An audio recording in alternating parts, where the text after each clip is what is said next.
CBN News viewers have been praying for Pastor Saeed Abedini, an American imprisoned for his faith in Iran.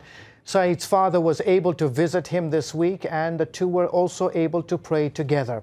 Here at home, Saeed's wife, Naghmeh, is in our nation's capital this weekend to raise awareness and appeal to government leaders to continue working for her husband's release. Joining us now by Skype is Naghmeh Abedini. Great to have you back on the broadcast, Naghmeh. This morning, you had a chance to meet with Rabbi David Saperstein, the U.S. Ambassador for Religious Freedom. What did you ask of him, and how did he respond? Well, thank you for having me back. And it was a great meeting with the ambassador, and they have wanted my family and I to know that Saeed is a high priority, and the religious freedom issue aspect of it is very important to our government. And the meeting, it was to discuss ways and efforts on getting Saeed out of the Iranian prison and back to the U.S. soil. And the reason he's there is because of his conversion, because he's a Christian. And my emphasis was that that's an important message for us to send out as the United States of America, that this is an important issue in getting this Christian pastor out, especially now in the world where Christians are under intense persecution. Naghmeh, I understand that millions of Iranian Muslims had a chance to watch your interview with Voice of America Persia. What are you hoping this will accomplish, because your message is going directly into the Islamic Republic? It was a great interview with Voice of America Persia. My heart was to tell the Iranian people that, like me, they might not have any connections with anyone, but they can have a connection with God. I prayed.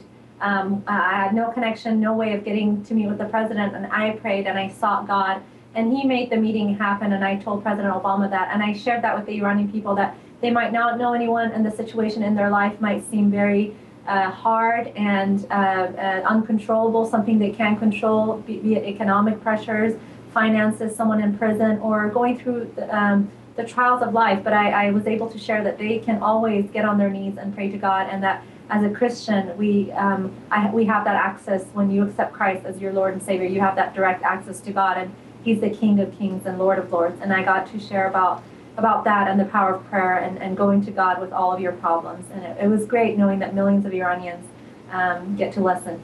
As I mentioned to our audience, you are in our nation's capital. The Conservative Political Action Conference, or CPAC, offered you a spot in their conference tomorrow. What will you tell them? You know, I want to share Christ. I have every opportunity I have. I will be in the front of the main audience at the main auditorium speaking. And I want to share about Saeed and religious freedom issue, but at the same time that there's hope, and that God is getting Saeed through all the beatings and tortures, his faith in Jesus Christ, and that our faith, my faith in Jesus Christ, is what's really getting me through, and it's something I've discovered, the deeper walk and intimacy with Christ. And I want to encourage those who are listening, the audience, to if they don't know Christ, to accept Him as their Lord and Savior, and if they do, to pursue a deeper walk with Him, deeper relations, deeper intimacy with Him of who He is, and getting to really abide, get into a deeper intimacy with Christ, and to know Him and to walk with Him.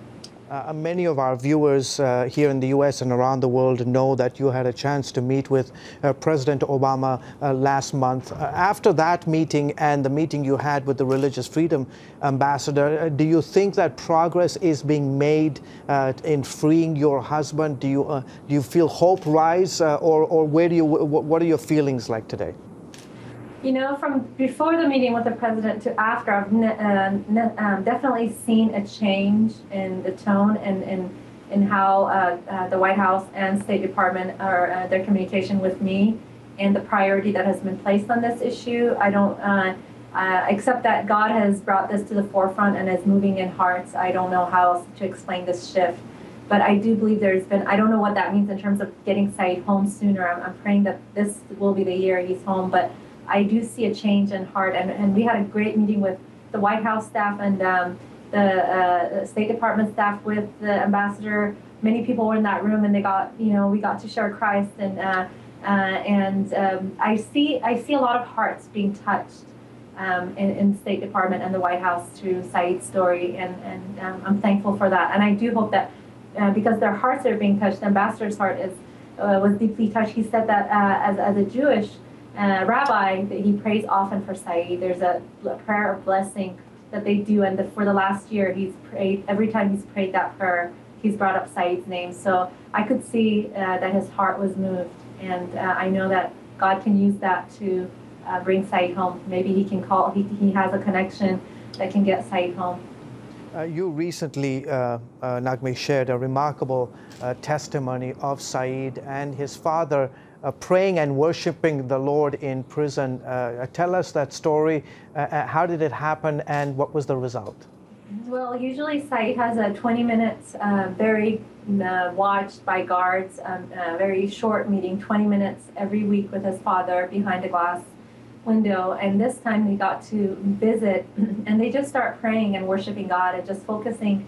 They usually chit-chat, and Saeed wants updates on what's going on and the kids and so on. But this time they really focused on just praying and worshiping God in the midst of this horrible circumstance. And the 20 minutes got done, and the guards were just in awe. There was, as I heard, there was just such a strong presence of the Lord in that room that the 20 minutes changed to 40 minutes. They actually met for over 2 hours. All the other visitors left and prisoners left, and it just seemed to be this bubble of time where it was Saeed and his father, and the guards were not stopping the meeting, and they were letting them just pray and worship Jesus at that prison. And that for me was just an amazing testimony. I know those guards' hearts, and even others who'd come and gone visiting their prisoners, they were moved by the presence of the Lord in that prison.